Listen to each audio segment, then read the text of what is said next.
Hey everybody, Jonathan Rio here with Simplified Guitar, and today I want to teach you how to write your own fingerpicking patterns. After you've learned how to play some songs in fingerstyle, it's really cool to be able to just know how it works, know the structure of fingerstyle and fingerpicking so that you can just be creative and make your own fingerpicking patterns and alternate them even within the same song. You can play different patterns within the same song and really make the song feel unique and something special just for you. So I'm going to teach you some rules to follow and some techniques that you can use to really create something unique and beautiful. Quick side note, I've got a really exciting announcement. I'm going to be giving away a personalized signature Kyser Capo. The Kyser Capo is my go-to capo. I've been using the same one for over 15 years, and the guys at Kyser were kind enough to make me some custom capos. So what I'm going to be doing is giving away one every month for the rest of 2023. This is to help promote my Patron page and to help me reach my goal of 500 patrons by the end of the year. So if you want to help me out with reaching that goal as well as getting into the drawing to get one of these Kyser Capos, then click on my Patreon link up there in the info card or down below in the description. You can become a patron at any level in order to enter into the drawing. And on top of all of that, enjoy the amazing content that I have on my Patreon page for patrons only. All right, now back to the rest of the video. Okay, so for finger picking, there's a lot of different variations that you can do, and that's what makes it fun to write your own. But there's a couple of things that you want to keep in mind in order to make your finger picking at least recognizable, or something that stays within a time signature, something that people can clap along to or nod their head to or something like that. So before you write your own finger picking pattern, you need to know what time signature you're going to be in. And the two main time signatures are going to be in 4/4 time or 3/4 time, which is basically 4 beats per measure or 3 beats per measure. Now, whether you're doing a song in 4/4 time or 3/4 time, there's one rule you want to keep in mind whenever you're writing your own finger picking patterns, and that is to start beat 1 of the measure with the root note of the chord using your thumb. Okay, and this is going to be the same for every single finger picking pattern. So let's start with 4/4 time, and I'm just going to do that by itself. I'm just going to play the root note of the chord on the first beat of each measure, and that's it. I'm not going to play anything else, okay? So I'm just going to hold an E chord, and I'm just going to play that root note of the chord, and I'm going to count to 4 as if it's a 4-beat song or a 4/4 song in 4/4 time, okay? So I've got my E chord, and I'm just going to use my thumb, and the root note of that E chord is the low E string. So I'm just going to play 1, 2, 3, 4. 1, 2, 3, 4. 1, 2, 3, 4. 1, 2, 3, 4. Now, if the song was a 3/4 time song, I'm just going to count to 3 instead of 4. 1, 2, 3. 1, 2, 3. 1, 2, 3. 1, 2, 3. Now, let's say the root note changes from the E string to an A string. So if instead of playing an E, maybe I'm playing an A chord, or like an A2 or a regular A major. My root note is now the A string, not the low E string. So I'm just going to play that A string with my thumb instead, because now that's the root note. 1, 2, 3, 4. 1, 2, 3, 4. 1, 2, 3. 1, 2, 3. 1, 2, 3. 1, 2, 3. Now that's the foundation of any of your finger picking patterns that you're going to write, is to use that thumb on the first beat of each measure on the root note of the chord. And then everything that you do after the first beat of the measure is going to be what makes your pattern unique and different. So what I'm going to do is take a couple of popular songs, one in 4/4 time and one in 3/4 time, and I'm going to use those to just kind of make up some finger picking patterns so you can see that process, the process that I go through to write my own fingerstyle patterns. So in 4/4 time, let's use the song You Are My Sunshine, and I'm going to do it in the key of E. So I'm just going to be using the E chord and then the A2 chord for the beginning of that song. Now, right off the bat, we can just play that root note of the chord on beat 1 of each measure, and we can play the song just like that. So let me just show you what I mean. So I'm going to hold that E. You are my sunshine, my only sunshine. You make me happy when skies are gray. Okay, so if I want, I can just play the song like that, just using that first beat of each measure with my thumb. And that's kind of like what the bass player would play, basically. So your thumb is just playing like the bass notes of the song. And what that's doing is it's setting the rhythm for the song. So that's what your thumb is doing, setting that rhythm, and it's setting the tempo for everybody to follow along with. Now we have 3 other beats after beat 1 that we can play around with doing some other things. Now we have beat 1, you know, playing that root note of the chord, and then we have beat 2, 3, and 4 that we can play other things with our other fingers. And we also have the space between those beats. So the ands between. So if we have 1 and 2 and 3 and 4, and we can play other notes on the beats or between beats. And so you can really create a lot of variation there. For now, let's start off with just adding some things on the other beats. So on beat 2, 3, and 4, we're going to play some other notes with our other fingers. So we can do something with our first and second finger, maybe on the G and B string, just going back and forth on beat 2, 3, and 4. We can do something like 2, 3, 4. So that makes something like 1, 2, 3, 4, 1, 2, 3, 4. Or maybe instead of on the G and B string, we can do the B and the high E string.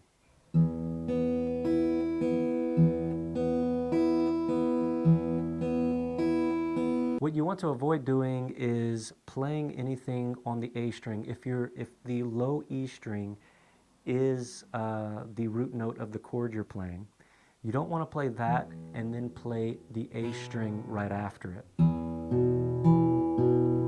Something like this. It can work, but the problem is that it's going to be very muddy because there's so many low notes in there, low pitch notes, that they kind of muddy each other up. You really want to separate the low register from the high register, create some breathing room there so you can really hear clearly that bass note in there. And you separate it from the other notes that you're playing by playing higher up on the in pitch, you know, playing the strings that are higher up. Okay, now maybe we can flip what we were doing, and instead of playing my first, second, first finger like I was just doing on beat 2, 3, and 4, 1, 2, 1, basically, with my first, second, first, maybe I can switch that up and do 2, 1, 2, and play with my second finger, then my first finger, then my second finger on the B, G, B string.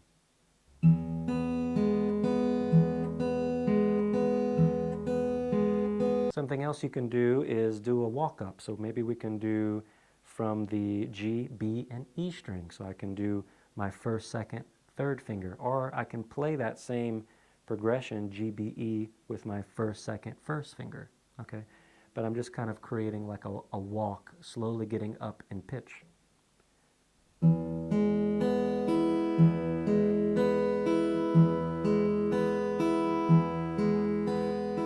Or maybe I can go down and I can go from E, B, and G the opposite direction.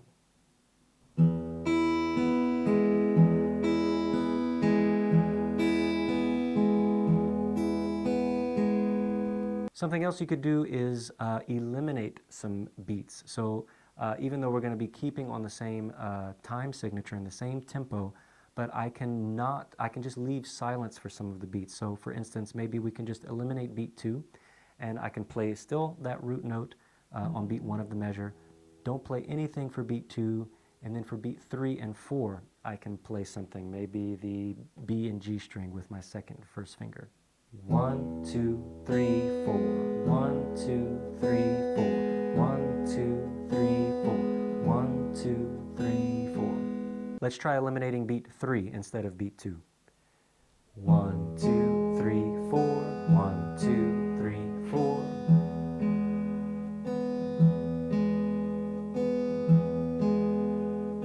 Another thing we can do, as I was saying earlier, is that we can play in the space between the beats as well. So on the ands, we can also pick notes.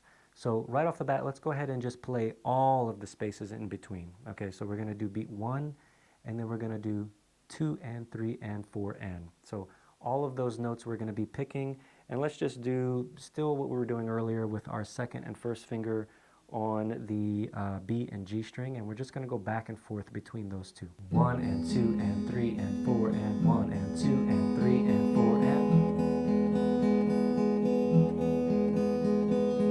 Now we don't have to stay on the B and G string. Maybe we can also add in there the E string. So maybe we could do something like 1 and 2 and 3 and 4 and...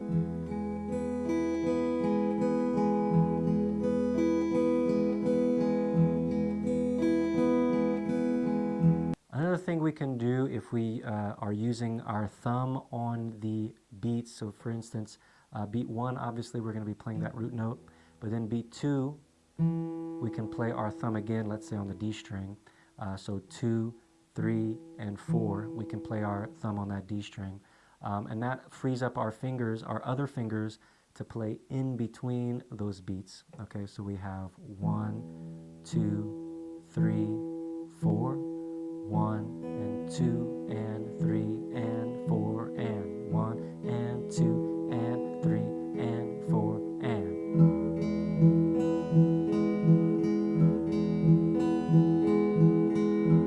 So for something like that, my thumb is playing on the beats, my other fingers are playing on the ands, or between the beats, and I'm just kind of alternating where these two fingers are playing. Sometimes they're playing the B string or the G string or the E string, and that can completely change. It doesn't matter which string you play or at what point do you play them. In terms of, do you play it after beat 2 or after beat 3? Maybe I can alternate that, and I can go from the E string down and do something like this.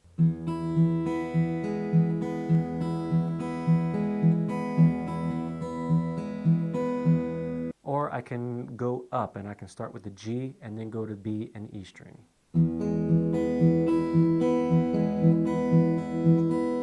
Again, all of that can change, and it can be completely up to you at what point do you play them. Now we can vary that up some more, and we can play sometimes on the ands and sometimes ignore the ands, or the space in between.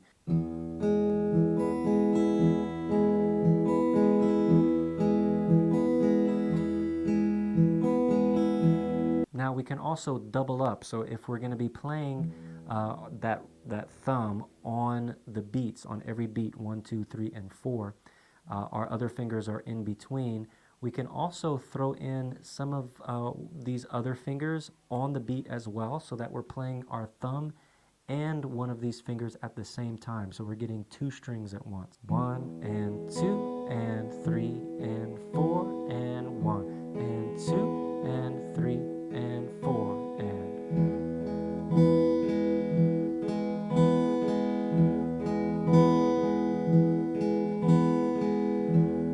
So I'm just going to take a couple of these and use them interchangeably for that song, You Are My Sunshine, just to show you that you can use a variety of different finger-picking patterns, even for the same song, as long as you're staying in the same time signature. You are my sunshine, my only sunshine. You make me happy when skies are gray. You'll never know, dear, how much I love you. Please don't take my sunshine away. Now, if we're doing a song in another time signature, like 3/4 time, for instance, all of the same rules apply. We're just going to be cutting out a beat, and we're going to be, switching back to that first beat of the measure sooner. So we're going to be doing 1, 2, 3, 1, 2, 3, 1, 2, 3. But everything else still applies. We're going to be playing that root note of the chord on the first beat of each measure with our thumb, and then everything after that, we can alternate. We can either play beat 2 and 3 also with our thumb, but on, let's say, the D string, and then play in-betweens on the ands with our first and second finger, so something like this. 1 and 2 and 3 and 1 and 2 and 3 and... Or we can just play on the beats 1, 2, and 3. 1, 2, 3, 1, 2, 3, Or we can create some variety between those two.